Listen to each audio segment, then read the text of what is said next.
Right, good evening folks, welcome to another edition of G's Tight Lines. So you might recognise where I am. This is where I made my previous video. This is where I first ever caught my first ever Hebridean trout. So I had a great opportunity this evening to fish another lock out on a boat, and I managed to obtain a life jacket. But when I got there, you can probably tell it's quite windy. So being that I was on my own, I didn't really fancy it.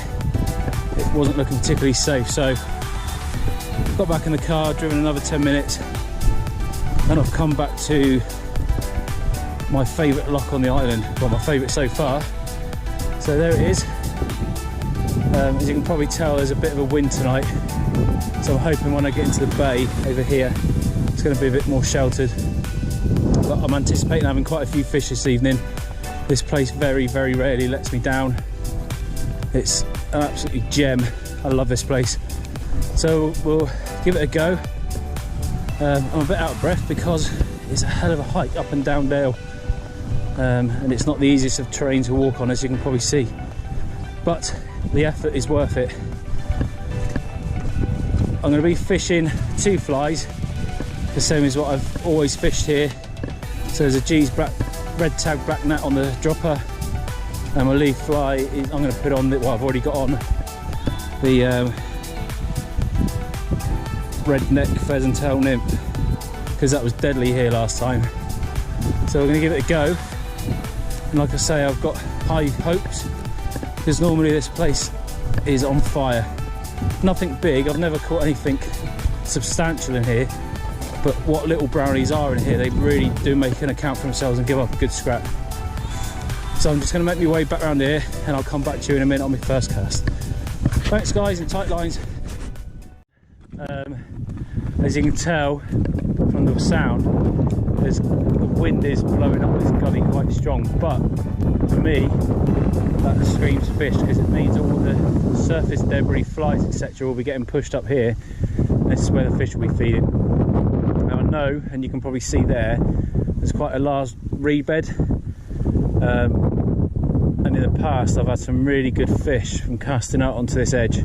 So what I'm going to do is, I've got this right behind me, this peat bed, so I'm just going to wade out a wee bit, listen to me sound like a local, a little bit, and cast along this reed bed, mostly because I don't want to get snagged on my back cast into that, but also I know that's where the fishing is. It's not particularly deep, but I know for a fact there's fish there because I've caught them there a number of times.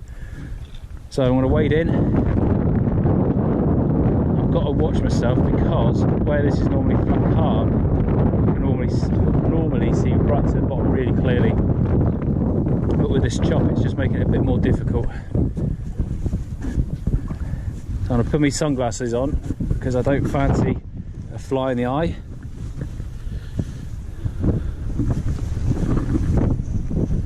Let's give it a go.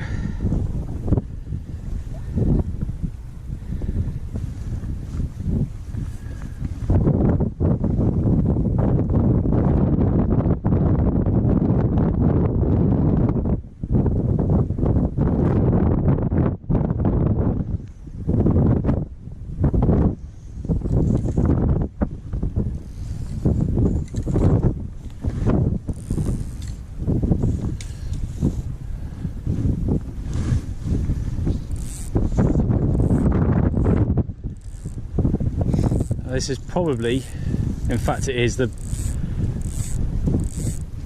choppiest conditions I've fished this at, so it's going to be a bit tricky with a cast.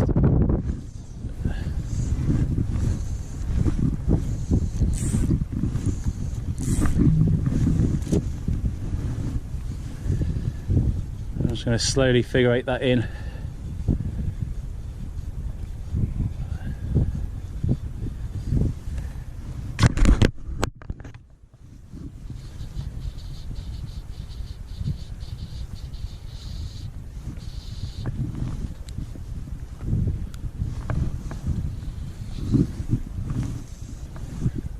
One thing I feel I can show confidence this evening is I don't need to worry about midgies.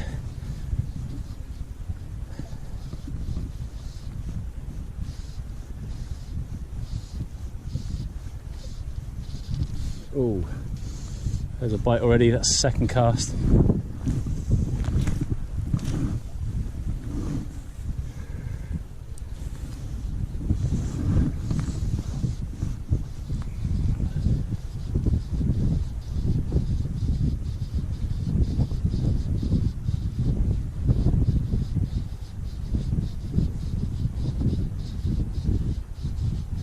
This wind is quite unpleasant actually.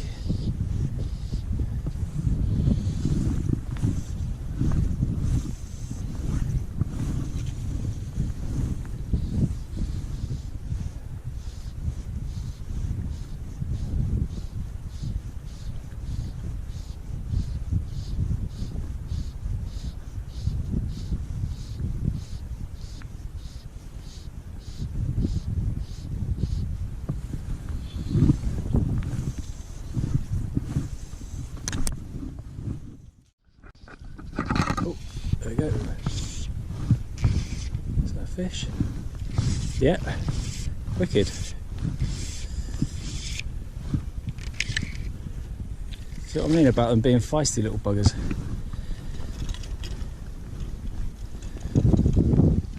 Excellent.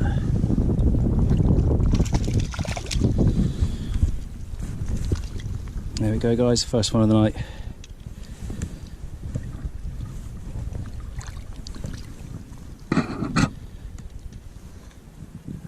Stunning. Alright mate.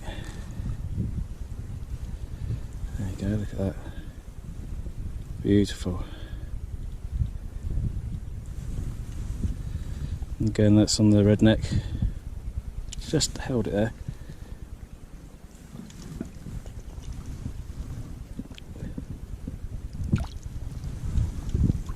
Brilliant.